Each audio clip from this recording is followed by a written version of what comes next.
Ante esa situación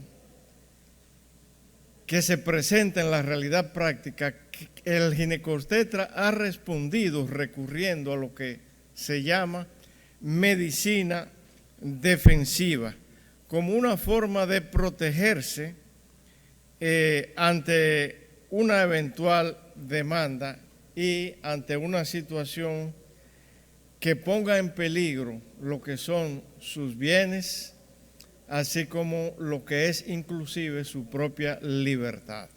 La siguiente.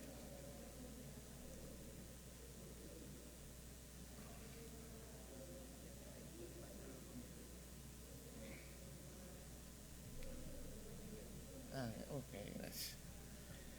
Bien, las enfermas reclaman una atención humanizada y los especialistas, sobre todo a nivel hospitalario, se quejan de la falta de tiempo para poder ofertarle este tipo de atención.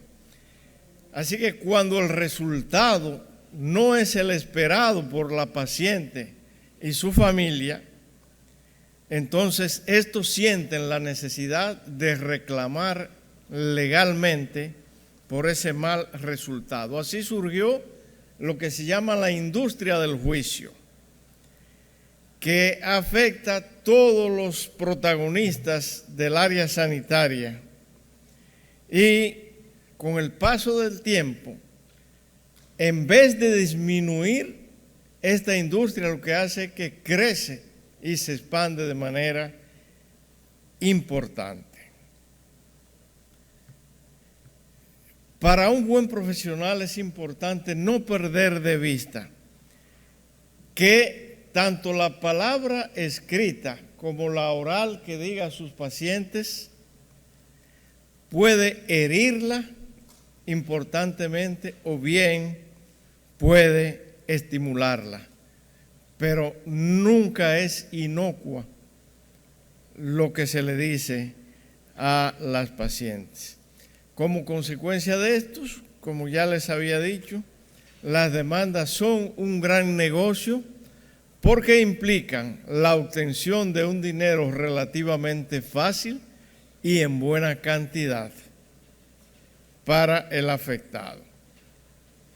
Entonces, contrariamente a la medicina defensiva, recomendamos la práctica de la medicina asertiva, la cual es aquella que procura que los médicos lleven a la práctica acciones que permitan renovar en sus consultas la esencia de la medicina humanística y restaure la relación con el paciente, donde la comunicación entre paciente y médico sea el epicentro entre ambos. Cuando existe una buena relación médico-paciente, realmente pocas veces se produce la demanda al médico. Pero la medicina asertiva exige prestar atención a todos los aspectos que conforman el entramado de relación entre el médico y su paciente. Todos somos responsables de este tipo de práctica y cada uno debe asumir su parte de culpa, incluida la administración pública, que deja que los médicos ejerzan su trabajo sin los recursos suficientes y además en cantidad excesiva. La medicina defensiva, como habíamos visto, consiste en extremar las precauciones antes de los procedimientos y indicar excesivos estudios diagnósticos y terapéuticos antes de la intervención, sobre todo en el área quirúrgica, lo cual implica gastos excesivos y muchas veces inclusive también retraso en la práctica de una intervención.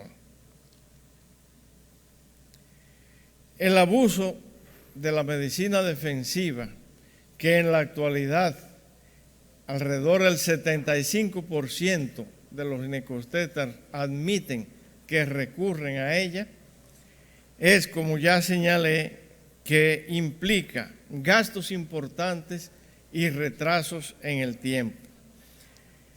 En España se contabilizan 50.000 denuncias por negligencia médica cada año.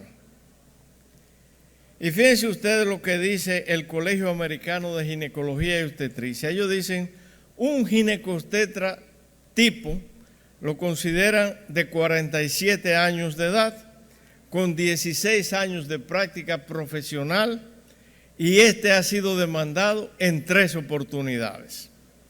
El 70% de los ginecobstetras norteamericanos ha sido demandado por lo menos en una ocasión, y el 30% lo ha sido en 3 o más ocasiones. ¿Qué causa una demanda al ginecobstetra y a sus familiares? En primer lugar, hay una perturbación en la actividad profesional. Hay daño moral. El ginecobstetra se encuentra frustrado, a veces incapaz de seguir ejerciendo su especialidad.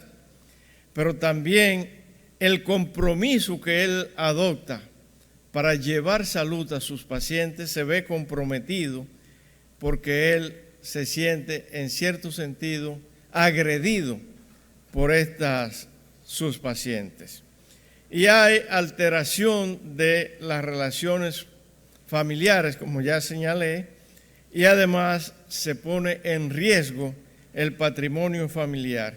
Y ya el ginecobstetra no ve a su cliente como una paciente, sino como una potencial enemiga.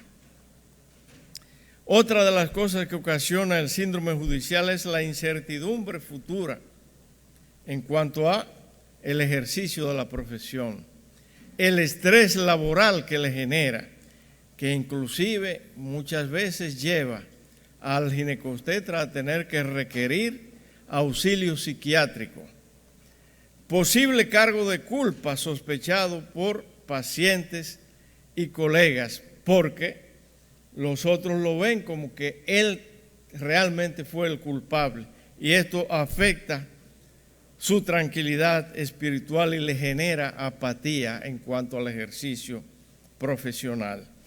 Cuando el ginecobstetra padece de alguna enfermedad, ante una demanda hay un empeoramiento de los síntomas y hay alteraciones específicas porque hay órganos blancos en los cuales se manifiesta toda esta situación. La ginecobstetricia es una especialidad de alto riesgo porque es una especialidad médico-quirúrgica en la cual se atienden casos de emergencia. Las técnicas diagnósticas y de vigilancia son costosas, muchas de ellas, y no todos los centros tienen disponibilidad de las mismas. Hay altas tasas de morbilidad y frente a un mal resultado, aunque esto no implique necesariamente una mala práctica médica, el ginecobstetra es el primer inculpado. Y hay también componentes desde el punto de vista ético y deontológico. De manera que en obstetricia no debemos confiar solamente en la clínica y ignorar los estudios diagnósticos apropiados, porque como ya les fue señalado, esta es la forma que tenemos para demostrar al juez que no actuamos con negligencia y que procuramos recurrir a todo lo necesario. El feto como paciente tiene sus derechos propios e independientes de los deseos de la madre o de lo que pueda pensar el médico. Esto genera obviamente disyuntiva de difícil y dudosa resolución desde el punto de vista ético y biomédico. La toma de decisiones por parte del ginecobstetra debe ser compartida con su paciente y su pareja. Ahí entra a relucir el consentimiento informado, en el cual se le debe obtener después de haberle presentado a ellos todas las opciones y todas las alternativas y riesgos del procedimiento que se va a realizar. Aquellas pacientes que sienten que su ginecobstetra es un amigo y confidente profesional se encuentran en mejor condiciones para aceptar un resultado desfavorable sin demandar. Un profesional inseguro, apresurado en la toma de decisiones, que no logre una buena relación con sus pacientes, está sumamente expuesto a tener que afrontar el escenario de una demanda. El ginecobstetra debe actualizarse, informarse y protegerse para evitar las demandas o, si es demandado, poner en riesgo su patrimonio personal y familiar. Entonces, debe recertificarse el consentimiento informado válidamente legal. Esto implica que debe ser específico para cada procedimiento, no un consentimiento generalizado, es indispensable. Y la historia clínica que los jueces revisan cada vez más meticulosa debe ser descriptiva, cronológica y fiel, completa, ordenada y legible. Debe el ginecobstetra conocer los derechos de sus pacientes, conocer sus obligaciones, debe tener idea de las leyes que rigen el ejercicio de la profesión y de las normas y procedimientos actualizados en la especialidad. El paciente tiene derecho a recibir información completa sobre su diagnóstico, tratamiento y pronóstico. Debe autorizar al médico a través del consentimiento informado y puede negarse a recibir tratamiento y sus consecuencias. Tiene derecho a que se respete su intimidad y que se le dé un tratamiento confidencial a la información que proporcione. Tiene asimismo derecho a participar en las decisiones sobre el tratamiento, a revisar su historia clínica y obtener copia de la misma, y a quejarse de la atención y los servicios recibidos si entiende que los mismos no fueron adecuados. Los médicos tienen obligaciones de asistencia médica, de guardar el secreto profesional, sobre todo los ginecobstetras, de instrumentar una buena historia clínica, conocimientos y técnicas actualizadas, de consultar, de certificar lo que encuentra, de adoptar medidas sociales que constituyan compromiso con la comunidad, de respetar la ley artes médica y de denunciar las irregularidades que encuentre. Asimismo, de denunciar conducta privada, de tener una conducta privada irreprochable, de actuar como un buen administrador de la salud de sus pacientes, de respetar las convicciones religiosas, de asegurarle que la paciente se sienta que se le brinda seguridad, de abstenerse siempre de ofertar un buen resultado y de atribuirse subespecialidades que no posee. La Lex Artis, como ya se vio, es la obligación de la asistencia en atención a un conjunto de reglas y principios y pautas para el tratamiento de cada enfermedad. Y aquí vemos nuevamente las obligaciones del ginecobstetra. La paciente tiene derecho a recibir información completa sobre el diagnóstico y su enfermedad.